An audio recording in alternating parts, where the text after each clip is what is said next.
Friends, நீங்கள் பாருங்கள், என்னோட ஹோண்டா ஜாஸ் வந்து இன்னைக்கு 1,50,000 கிலோமீட்டர்ஸ் ரீச் பண்ண போகுது. ஸோ வண்டியோட ரிஜிஸ்டர் ஆகி 15 வருஷம் ஆயிடுச்சு. இப்போது 15 வருஷம்க்கு மேலே ஆயிடுச்சு.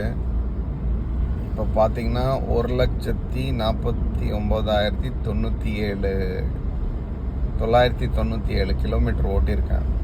ஸோ இன்னும் ஒரு 2-3 கிலோமீட்டர்ஸ் தான் இருக்குது. இன்னும் ஒரு 2 கிலோமீட்டர். 1,49,999 வந்துருச்சு. இன்னும் ஒரே கிலோமீட்டர் தான். வெற்றிகரமாக 1,50,000 கிலோமீட்டர் என்னோட ஹோண்டா ஜாஸ் ஓட்டியாச்சு. இந்த தருணத்தில் இந்த வண்டியை ஓட வச்சதுக்கு எல்லாம் வல்ல இறைவனை நான் நன்றி செலுத்துக்கிறேன். அப்புறம் இந்த வண்டி வந்து என்னோட ரொம்ப ஃபேவரட்டான வண்டிங்கிறதுனால இதை வந்து ரொம்பவே நான் பார்த்து மெயின்டைன் பண்ணிட்டு வரேன் இன்னைக்கு தேதி வரைக்கும். எல்லாருக்கும் ரொம்ப நன்றி இந்த வீடியோ வாட்ச் பண்ணதுக்கு.